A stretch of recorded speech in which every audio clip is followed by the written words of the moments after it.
Sosok Bambang Reguna Bukit atau akrab disapa Bams saat ini tengah menjadi bintang baru di belantika musik nasional. Bams disebut-sebut sebagai rockstar yang mampu sejajar dengan beberapa vokalis band beken seperti Ariel Peter Pan, Once Dewa, dan Arman Maulana Gigi. Siapa sangka Bams yang lahir di Kanada 16 Juni 1983 itu sejak kecil telah bercita-cita menjadi rockstar. Sejak kecil Bams termasuk anak nakal. Gara-gara nakal, gendang telinga pecah. Kendati nakal, Bams malah tak malu mengaku sebagai anak mami. Orang tua Bams, pasangan Hotma Sitompul dan Desiree Sitompul, memberikan pendidikan dan fasilitas yang lebih. Maklum, ayah Bams seorang pengacara beken di tanah air. Atas dasar ini, kiprah Bams bersama grup bandnya Samsons mendapat predikat band Borju. Wajah yang ganteng dan suara yang menawan membuat Bams menjadi sosok yang paling banyak diburu berita dan dipuja banyak gadis. Dengan nafasmu aku hidup, karena tawamu aku bahagia hidup di dunia bersama dirimu aku tegar. Apalah arti sebuah nama? Begitu Saban Pujangga bertanya.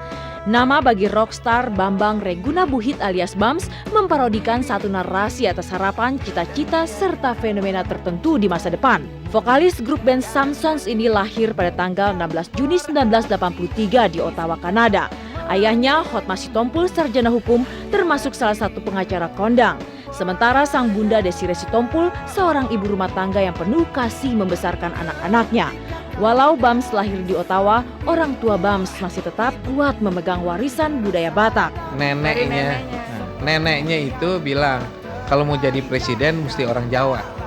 Ini anak orang Batak nggak bisa jadi presiden, kita namain Bambang supaya bisa jadi presiden.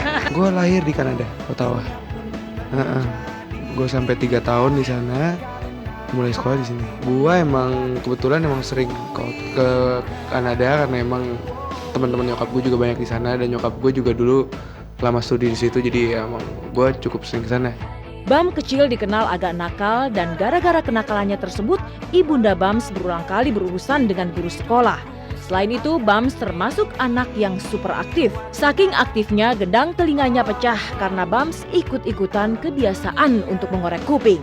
Waktu kecil dia tuh anak yang super aktif ya, nggak bisa diem.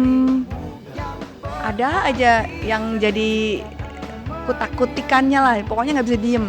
Susah belajar juga, pokoknya nggak bisa konsentrasi belajar, nakal lah istilahnya, kalau ini ada nakalnya lah gitu. Yang jelas gue nakal banget.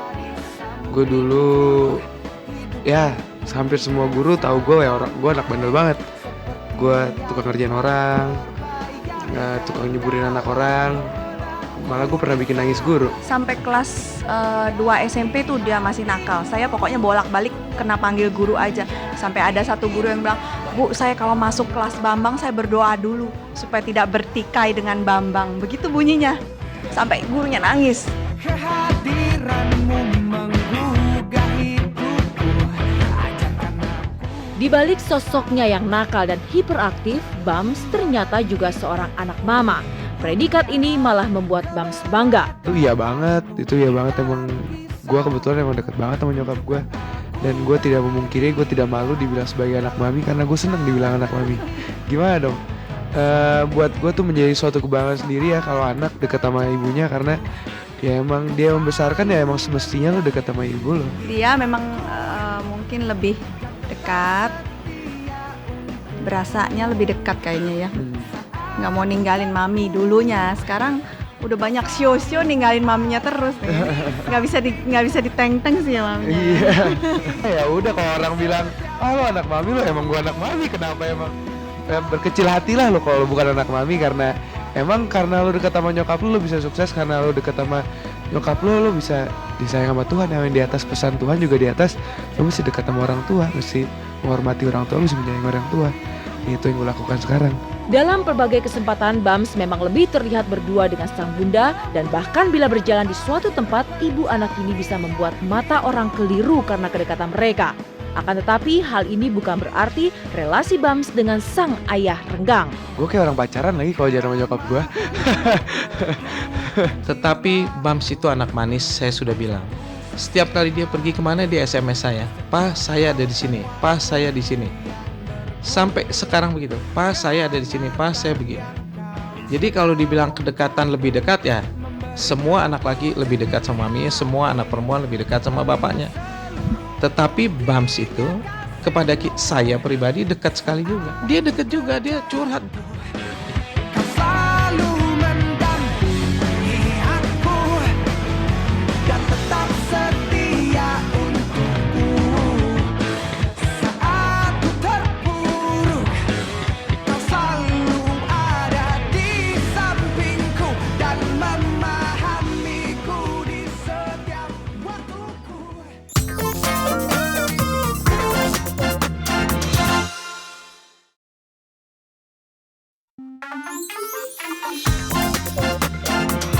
Aku adalah lelaki yang tak pernah lelah mencari wanita.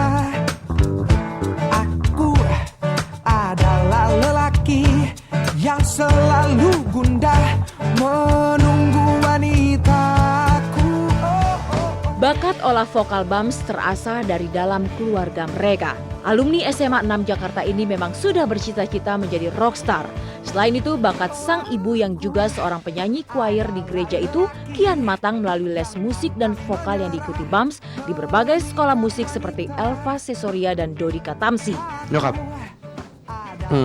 Nyokap sendiri sih bukan penyanyi profesional juga ya, cuman nyokap penyanyi gereja dulu. Sebenarnya dulu juga gue nggak pede-pede banget nyanyi.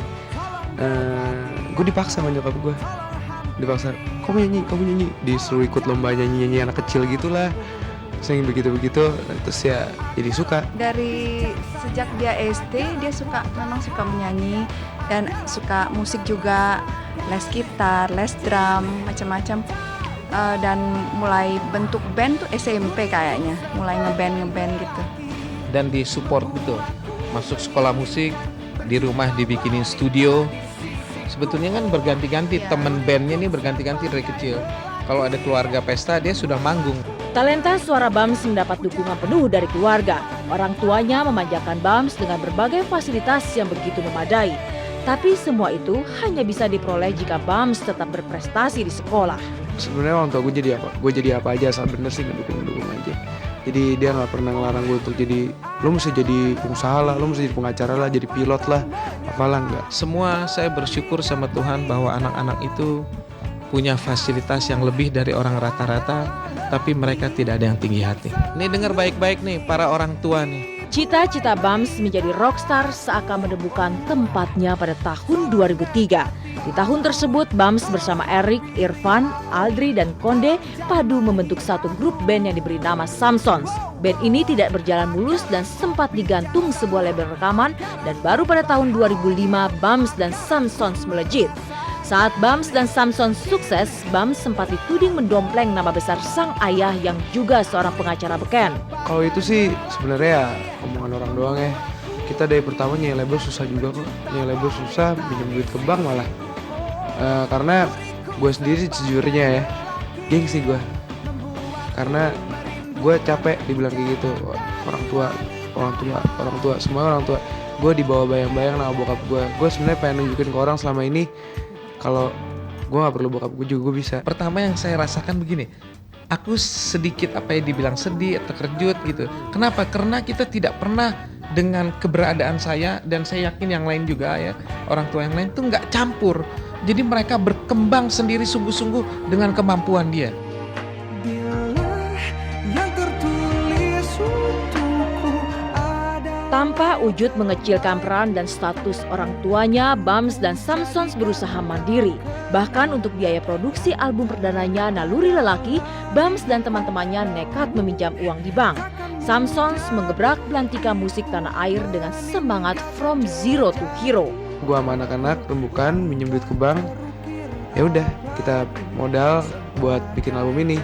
Dan untungnya dan haleluya, amin ke Tuhan, album kita diterima masyarakat. Semua 5 anak itu berkembang sendiri tanpa bantuan orang tuanya. Saya garis bawahi itu. Tadi saya bilang, kita sebenarnya minjem duit buat bikin album ini. Susah payah jadi payah nyari label. Sempet juga dia digantungin sama satu label lah dulu, sempet digantungin ya. Ada lah keluh kesah saya dalam ngeband. Dan kita semua sebenarnya seband tuh bangga karena kita berusaha dari nol. Kaget lah, siapa yang nggak kaget? Kalau misalnya yang Samson juga bukan gue, pasti kaget lah. Gila loh, album pertama tiba-tiba bisa apresiasi orang segitunya kah kita? Gue juga gak nyangka. Ya gue bersyukur lah yang jelas dengan apa yang kita bisa capai sekarang, dan sekarang tugas kita buat pertahanin. Untukmu kan ku jadikan kau kenangan yang terindah dalam hidupku. Namun takkan mudah bagiku meninggalkan jejak hidupku yang telah terukir abadi.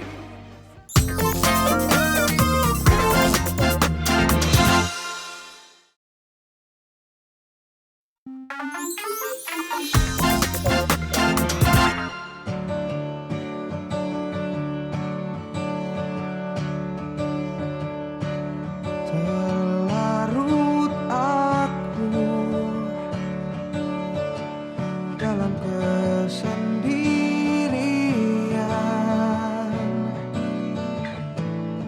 saat aku menyadari tiada lagi dirimu kini. Popularitas sebagai rockstar mengantar penggemar Queen, Guns N' Roses, serta Metallica ini jadi fenomena di atas panggung. Bams menjelma sebagai idola dan menjadi pusat perhatian banyak orang, khususnya para gadis. Akan tetapi menariknya, Bams menampik jika image playboy dan selalu dikelilingi wanita cantik ada dalam diri seorang rockstar. Oh, kalau itu gue gak setuju. Gak semua anak band lagi playboy. Mesti. Kalau lo belum punya pacar, terserah lo mau pilih mana. Kayak gue udah punya pacar, ya satu aja. Sampai kapankah Kelelahan luar biasa sejak 8 bulan eksis di kancah persaingan musik Indonesia, kabarnya kian menambah tekanan batin bagi Samsons. Pasalnya, sejak menjadi grup band yang digandrungi, Samsons, khususnya Bams, sang vokalis, bertubi-tubi dihujam rumor seputar kehidupan pribadi. Mulai dari kisah cintanya dengan Nia Ramadhani hingga kemelut ayah kandungnya sendiri. Ya paling privacy ya, terutama vokalis gitu kan. Ya secara dia yang disorot gitu kan. Jadi ya pasti bebannya, tanggung jawabnya juga lebih gitu. Itu ya pasti ada pengaruhnya.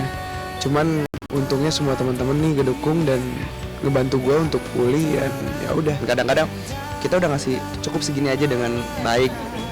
Ternyata kadang-kadang ada juga yang tidak melihatnya. Jadi mau lebih itu yang sebenarnya kadang-kadang sejujurnya dari Samson kadang-kadang ngerasa aduh kok begini banget ya gitu. Suara hati Samsons yang konon memicu keputusan jeda di tengah posisi naik daun membawa sederet penggemar setia Samsons terlibat pro kontra seperti debat dalam layar kaca berikut ini.